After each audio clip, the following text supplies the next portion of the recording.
Saints are the great souls who have devoted their life, energy, and experience for the welfare of the people. They are extraordinary human beings having great wisdom, vast experience, and character worthy of imitation. They gifted everything to the world without seeking fame or any kind of gain. Welfare of the world was their sole objective. India has been blessed from time immemorial by the advent of innumerable saints. This includes saints like Ramakrishna Paramahamsa, Swamy Vivekananda, and Goswamy Tulsi. Swamy Rama Tirtha, for example, was one who had taken the Advaita Vedanta to foreign shores like Swamy Vivekananda. He was also a poet, not only in English but also in Urdu. I have published a book on 19 such great saints along with an audio version of that book. I shall present them here in a series of 19 episodes starting from this one on Adi Sankara. Chapter 1, Adi Shankaracharya. Adi Sankara is one of the greatest philosophers and savants of India. Though he lived for only 32 years, he made remarkable achievements. He was born in 788 AD in a small town called Kaladi, situated on the banks of the river Purna in the state of Kerala in South India. He was born to a Nambudiri Brahmin couple named Sivaguru and Aryamba. The couple had remained childless for a long time. They prayed to Lord Shiva for a child. It is said that Lord Shiva appeared to the couple in a dream and offered them a choice of either one son who would be short-lived but the most brilliant philosopher, or many sons who would at best be mediocre. The couple opted for a brilliant but short-lived son. The child so born was thus named Shankara by his parents. Shivaguru died when Shankara was 7 years old. Shankara had none to look after his education. His mother performed his Upanayana ceremonies with the help of her relatives. As you may be aware, Upanayana is the ceremonial rite in which the young Brahmin boy is invested with the sacred thread and becomes eligible to study the Vedas. In Hinduism, particularly among the Brahmin community, human life is believed to comprise 4 stages. These are called as ashramas, and every man should ideally go through each of these stages. The first ashrama is called as brahmacharya, or the student stage. The second ashrama is called as grihastha, or the householder stage. The third ashrama is known as vanaprastha, or the hermit stage. And the fourth ashrama is called as sannyasa, or the wandering ascetic stage. Shankara exhibited extraordinary intelligence in his boyhood. He excelled in all branches of traditional Vedic learning. When he was only 16, He became a master of all the philosophies and theologies. He began to write commentaries on the Gita, the Upanishads, and the Brahma Sutras when he was only 16 years old. Even as a child, Shankara created a few miracles. Being a brahmachari, he went about collecting alms from families in the village as per the normal practice. One day, he went and asked for alms in a house. The lady of the house, being extremely poor, did not have anything to offer to the brahmachari boy. She was sad, but did not want to send away the boy empty-handed. She found a last piece of a gooseberry fruit she had at home. She offered that fruit to the boy. Shankara, sensing the abject poverty of the lady, composed a hymn called Kanagadara Stotram to goddess Lakshmi, the goddess of wealth, right at her doorstep. Miraculously, there was a shower of golden gooseberries into the house of that poor lady. When he reached the age of 16, Shankara's mother wanted to get him married. But Shankara was filled with the spirit of renunciation. Getting married and settling to the life of a householder was never part of his goal in life. So Shankara decided to renounce the world and become a sannyasin. Shankara's mother was very much unhappy that there would be no one to perform her funeral rites after her death, because a sannyasi was not supposed to do these rites. Shankara gave full assurance to his mother that he would always be ready to serve her at the deathbed and perform the usual funeral rites. Even then, his mother was not satisfied. One day, Shankara and his mother went to take bath in the river. When he was swimming in the river, a crocodile caught hold of his leg. Shankara sensed that he was destined to die at that moment and decided to directly enter the fourth ashrama of sannyasa right then. This kind of renunciation is called apat sannyasa. He shouted out to his mother at the top of his voice and said that a crocodile was dragging him down and that taking apat sannyasa could save his life. Eager to see that he lived, his mother immediately allowed him to take sannyasa. Shankara took the apat sannyasa at once. Immediately, the crocodile also let him go unharmed. Shankara came out of the water as a sannyasin.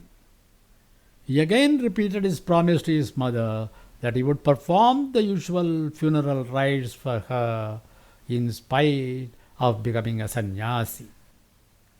He left her under the care of his relatives and gave away his little property to them.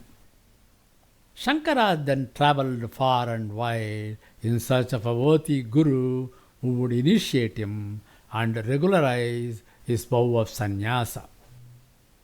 He came to the banks of the river Narmada in central India. The ashrama of Govinda Bhagavat Pada, the disciple of Gaudapada, was there. Govinda Bhagavat Pada accepted Shankara as his disciple. Shankara learnt all the philosophical tenets from him. There were different schools of philosophy like Purva Mimamsa, which were flourishing at that time. Seeing the intellectual acumen of Shankara, Govinda Bhagavat Pada commanded him to expound the philosophy of Vedanta through commentaries on the principal Upanishad, the Brahma Sutras, and the Bhagavad Gita. After taking leave of his guru, Shankara travelled to various holy places in India, also composing his commentaries in the meantime.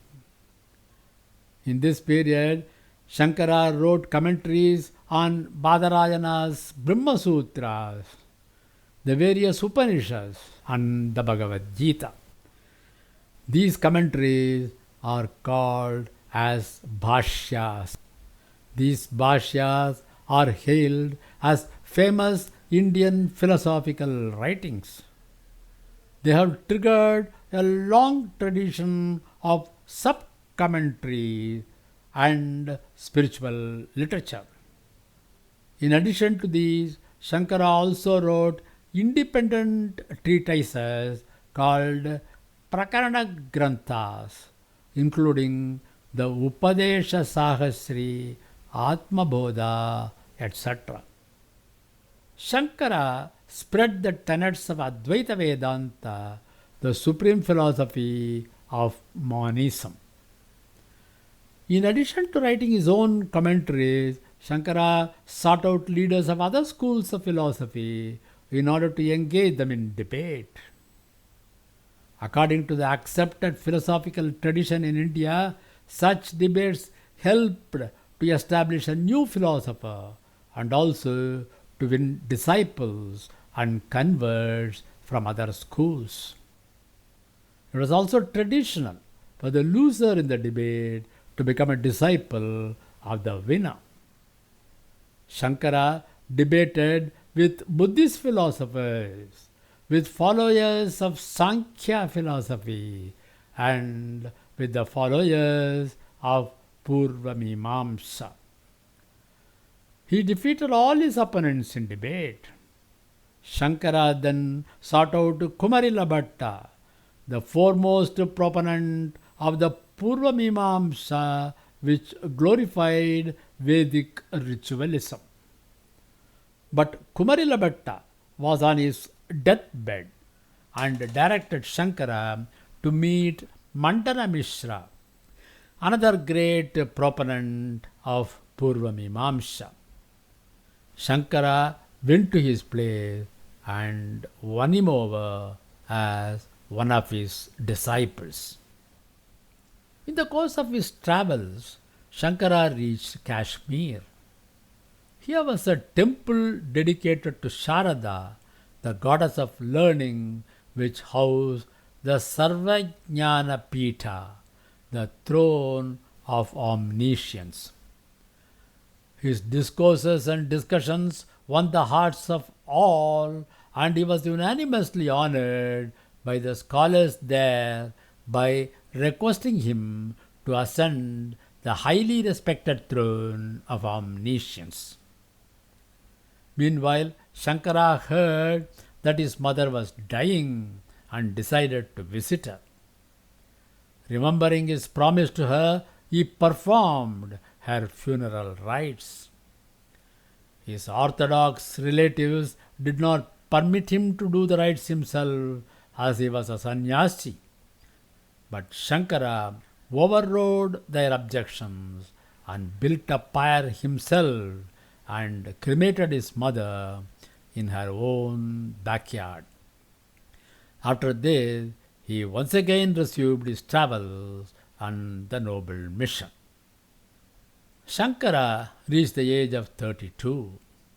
By then, he had expounded the Vedanta philosophy through his writing, and he had attracted many intelligent disciples to him who could carry on the Vedantic tradition.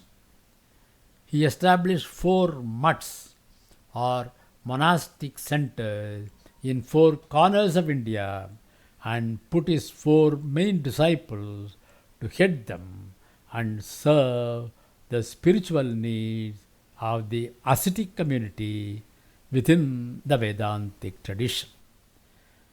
He classified the wandering mendicants into 10 main groups to consolidate their spiritual strength.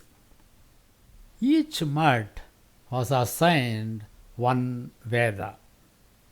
The mutts are Govardhan Mutt at Jagannath Puri in eastern India with Rigveda, Sarada Mutt at Sringeri in southern India with Yajurveda, Kalika Mutt at Dwaraka in western India with Samaveda, and Jyotirmat at Badrinath in northern India with Atharva Veda. The heads of these mutts are also known as Shankaracharyas. Since Shankara is the foremost among them, he is known as Adi Shankaracharya or Adi Shankara. After his various tours through most parts of India, Shankara settled down at Kanchi to spend his evening years. He caused to remodel the city and reconstruct the three principal temples, those of goddess Kamakshi, Sri Ekambaranatha, and Sri Varadaraja. At Kanchi, he established a mutt for himself and founded a line of successors after him. His had been a short but an extremely eventful life. He retired to the Himalayas and disappeared inside a cave near Kedarnath, where a beautiful monument has been built as a memorial to him. The philosophy of Shankara is Advaita Vedanta, the philosophy of monism or non-dualism. The term Advaita literally means not two in Sanskrit. Non-dualism reiterates the reality of one's essential divine identity. It rejects one's thought of being a finite human being with a name and form subject to earthly changes. The Advaita doctrine views that the bodies are manifold, but the separate bodies have the one divine in them. This divine is called as Brahman. Brahman cannot be described because description implies distinction. Advaita postulates that the Atman, that is, our soul or the true self, is the same as the absolute truth of the Supreme Being, namely Brahman. The crux of Advaita is that Brahman alone is real and the phenomenal world is an illusion. Shankara's theology maintains that seeing the self where there is no self causes spiritual ignorance or avidya. One should learn to distinguish knowledge, that is jnana, from avidya to realize the true self or Brahman. He taught the rules of bhakti, yoga, and karma to enlighten the intellect and purify the heart, as Advaita is the awareness of the divine. In support of this view, Shankara preached Vivartavada. Suppose it is dark. You see a rope. You are likely to misunderstand it as a snake. When the light comes, you understand it as really a rope and not a snake. Just as the snake is superimposed on the rope, this world and this body are superimposed on Brahman or the Supreme Self. If you get knowledge of the rope, the illusion of the snake will vanish. Similarly, if you get the knowledge of the Brahman, the illusion of the body and the world will vanish. Shankara, while stressing the sole reality of Brahman, did not, however, undermine the phenomenal world or the multiplicity of gods in the scriptures. According to him, the phenomenal world of beings and non beings is not apart from Brahman, but ultimately become one with Brahman. Through intense practice of the concept of Advaita, ego and ideas of duality can be removed from the mind of man. Shankara's philosophy is based on three levels of reality, namely Paramarthika Satta, namely Brahman, Vyavaharika Satta, namely the empirical world of beings and non-beings, and Pratibhashika Satta, namely the reality. Shankara's teachings can be summed up in the following words. Brahma Satyam Jagan Mithya Jivo Brahmaiva Naparaha. Meaning, Brahman alone is real. This world is an illusion. The Jiva is identical with Brahman.